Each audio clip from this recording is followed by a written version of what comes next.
Hello everyone, जय माता दी। Join me for my 2 days Vaishno Devi trip. हम सब इसके लिए काफ़ी एक्साइटेड थे। सुबह 3 बजे अपना लगेज ट्रैवलर में डालकर हम निकल गए अपने सफ़र के लिए।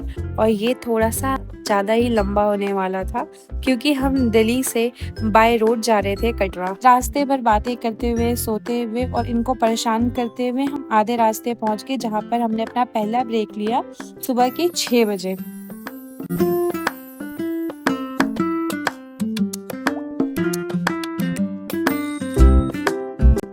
सभी ने चाय एंजॉय की और ये हमारे छोटे उस्ताद ने गंदगी फैलाई, फिर उसकी खुद ही सफाई भी करते हैं। ये यहाँ का सनराइज बहुत ही खूबसूरत हो रहा था, ये चाय पीते हुए ये देखने लायक था। और फिर से हमने अपनी जर्नी दोबारा से रीस्टार्ट कर दी। मैंने एक पावर नैप भी ले ली और उठकर मैंने थोड़ी सी अनहेल्दी मंचिंग भी की, जिसके साथ ही हम पहुँच गए कटरा अराउंड 6 o'clock और हमारा स्टार्ट हो गया होटल डिस्कशन के बारे में, चिनार होटल के बारे में, जिसको चिनार पड़ रहा है। मजा सा आ रहा है। कच्चे से खाएंगे। आप लोगों का क्या सहमति है, रूम ले लेना चाहिए यहाँ पे? नहीं, क्योंकि वाईफाई में भी उसी का नाम आ रहा है, देख सकते हो।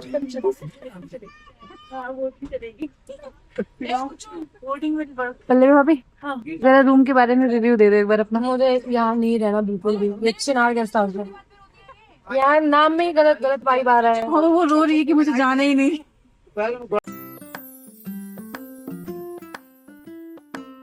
बुक किया हुआ रूम किसी को पसंद नहीं आया, तो हमने वहाँ का प्लान कैंसिल करके थोड़ा वॉक करने के बाद मेन बाज़ार कटरा में अपना दूसरा होटल बुक किया, जो कि बहुत ही अच्छा था यहाँ से। तो वहाँ पे चेक इन करने के बाद हमने शावर लिया, थोड़ा रेस्ट किया। उसके बाद हमने एक वीडियो भी शूट की इंस्टाग्राम के लिए।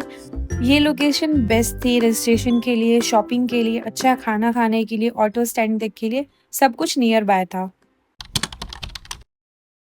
हम अराउंड 8 o'clock निकल गए थे मार्केट एक्सप्लोर करने के लिए। जो सबसे पहला काम हमने किया था वो था खाना खाना।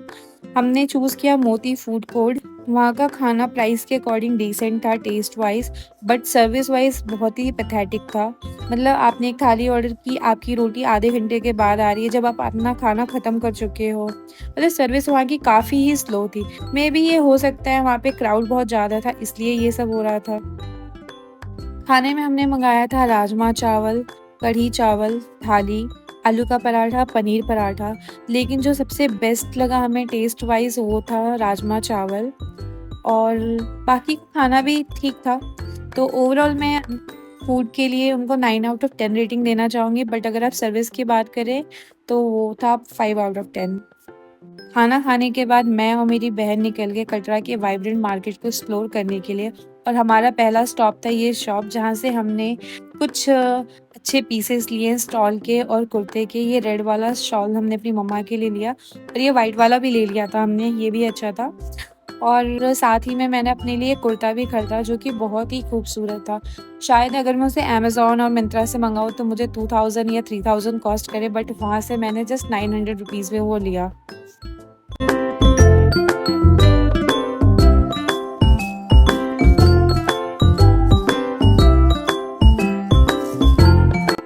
उसी शॉप के बाहर ही हनुमान जी का मंदिर था, जिसके हमने दर्शन भी किए। क्योंकि यहाँ के जो सारे दुकान है वो 24 घंटे खुले रहते हैं, तो आप कभी भी आकर यहाँ पे शॉपिंग कर सकते हैं। ये भैया बेस्ट थे और इनकी बातें उससे भी ज़्यादा। लिया आपने येलो, तो फैमिली बोलेगी हाय हेलो। फिर हमने थोड़ी सी शॉपिंग अपने फ्रेंड्स के लिए की, जिन्होंने हमें बोला था कि हम उनके लिए कुछ लेकर आए। वहाँ की मार्केट काफ़ी अच्छी है। आपको माता रानी के बहुत ही अलग अलग तरीके के सुंदर सुंदर स्वरूप की फ़ोटो मिलेंगी और मूर्तिज़ भी मिलेंगी काफ़ी अच्छे प्राइस पे। प्राइस जस्टिफाई करता है उनके डिज़ाइन, उनके वर्क को। और हमारा एक्सपीरियंस बहुत ही अच्छा रहा वहाँ शॉपिंग का। सुबह उठकर हम सभी तैयार हो गए अपने बिग डे के लिए, क्योंकि आज हम करेंगे माता के दर्शन। सुबह 4 बजे ही हम रजिस्ट्रेशन की लाइन में लगे, जो कि काफ़ी लंबी थी। और इसके साथ ही में हमने अपना वहाँ का लोकल सिम भी ले लिया, क्योंकि वहाँ पे नॉर्मल सिम वर्क नहीं करता। फिर 1 घंटे के बाद हमारा नंबर आ गया। अगर आप अपना आधार कार्ड ले जाना भूल जाते हैं तो आप सॉफ्ट कॉपी दिखाकर भी यात्रा कार्ड ले सकते हो, उसमें कोई प्रॉब्लम नहीं आएगी। फिर हमने ऑटो बुक किया, जो हमें 200 कॉस्ट करा। जिसके बाद हम पहुंच गए मेन दरबार, जहां से हम अपनी यात्रा शुरू करेंगे। हमें वहां पे अराउंड आधा घंटा वेट करना पड़ा, क्योंकि वहां पे जो महिलाओं की लाइन थी वो तो छोटी थी, बट जो लड़कों के लिए लाइन थी वो काफ़ी लंबी थी सिक्योरिटी के लिए, जिसके कारण भैया लोगों को लेट हो गया। ये हमारा पहला स्टॉप था जहाँ पर मुंडन के लिए हमें रुकना था मन्नत के अकॉर्डिंग। और ये हमारा बाबू जो थोड़ी देर में गंजू हो जाएगा।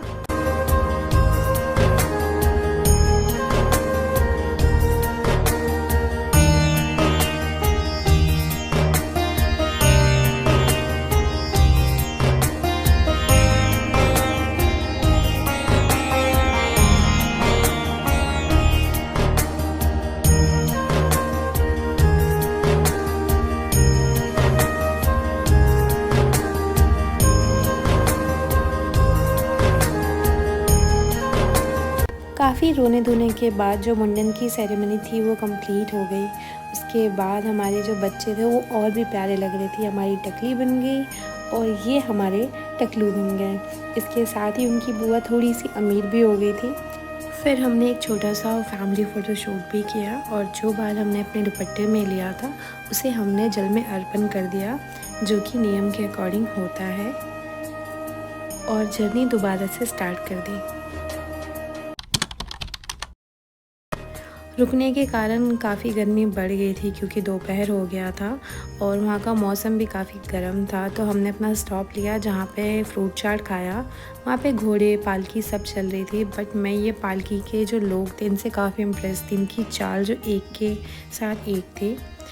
फिर हमने सीढ़ियाँ चूज़ की थी, जिसके लिए हम काफ़ी रिग्रेट कर रहे थे। मैं आपको सजेस्ट करूँगी कभी भी चढ़ते हुए आप सीढ़ियाँ ना चूज़ करें, हमेशा उतरते हुए लें, क्योंकि ये सीढ़ियाँ काफ़ी ऊंची होती है और गर्मी के कारण इंसान जल्दी थक जाता है। वहाँ का व्यू बहुत ही खूबसूरत था और हाँ, कुछ लोग नहीं थकते, जैसे कि ये सीढ़ियों से ही हमें माता अर्धकुमारी का मंदिर दिख रहा था। और आधे घंटे की और वॉक के बाद और पुलिस चेक पोस्ट पास करने के बाद हम पहुंच गए माता अर्धकुमारी के मंदिर। हमने भवन का नया रास्ता लिया और हम शाम के 5 बजे के करीब ऊपर पहुंच गए थे माता के दर्शन के लिए। दर्शन काफ़ी अच्छे हुए थे। मैं बहुत सारे फुटेज लेना भूल गई थी क्योंकि मैं बहुत थक गई थी।